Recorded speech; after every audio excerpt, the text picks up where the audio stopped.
अक्सर कहा जाता है कि हिंदू खतरे में है, लेकिन जरा आप सोचिए, खतरा आखिर किससे? भारत में मुसलमान आबादी 14 या 15% है, तो क्या 14% लोग 80% से ज्यादा हिंदुओं के लिए खतरा हो सकते हैं? जो लोग हिंदू खतरे में है का नारा लगाते हैं, वो अक्सर अखंड भारत की भी बातें करते हैं। अब अगर मान लीजिए कल को पाकिस्तान को भारत के साथ जोड़ दिया जाए, तो पाकिस्तान में मुस्लिम आबादी 99% है, तो उस हिसाब से तो भारत में मुस्लिम पॉपुलेशन 14 से बढ़कर 26% तक हो जाएगी। अब अगर साथ में बांग्लादेश को भी जोड़ ले, जहां 95% मुस्लिम आबादी है, तो भारत में मुसलमानों की आबादी 30 से 36% के आसपास बढ़ जाएगी। तो इसका मतलब ये हुआ कि हिंदू डबल खतरे में आ जाएंगे। यह सब सुनकर साफ समझ में आता है कि यह सब राजनीतिक बहस और भावनाओं से खेलने का खेल है, लेकिन असली सवाल तो कहीं और है। जब कोई अपराधी मुसलमान होता है और पीड़ित हिंदू होता है, तो तुरंत कहा जाता है कि हिंदू खतरे में है। जब कोई अपराधी अपर कास्ट का होता है और पीड़ित दलित होता है या फिर पिछड़ी जाति का होता है, तब इस मामले पर चुप्पी साध ली जाती है। तब कोई नहीं कहता कि दलित खतरे में है या फिर आदिवासी खतरे में है, और अगर आप आवाज भी उठाएंगे तो आपको देश तोड़ने वाला या फिर देश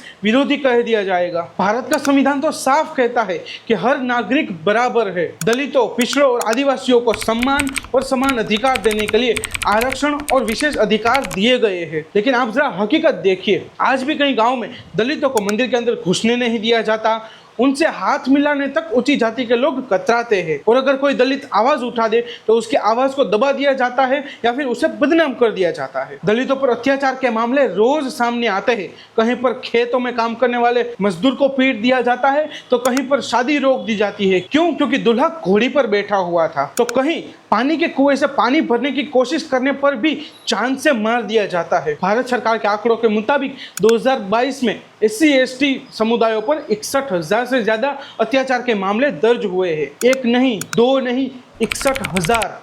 अगर इसको पर डे पर आप कैलकुलेशन करोगे तो हर दिन 100 से ज्यादा मामले सामने आ रहे हैं। और सच्चाई यही है कि हिंदू खतरे में है वाला नारा ज्यादा राजनीतिक हथियार है, क्योंकि अगर सच में इंसाफ की बात करनी हो तो सबसे पहले जातिवाद और दलितों पर हो रहे इन अन्याय की चर्चा करनी होगी, लेकिन वहां पर तो चुप्पी साध ली जाती है। और यही है हमारे न्यू इंडिया की सच्चाई, जहां धर्म और राजनीति को मिलाकर जनता की भावनाओं से खेला जाता है।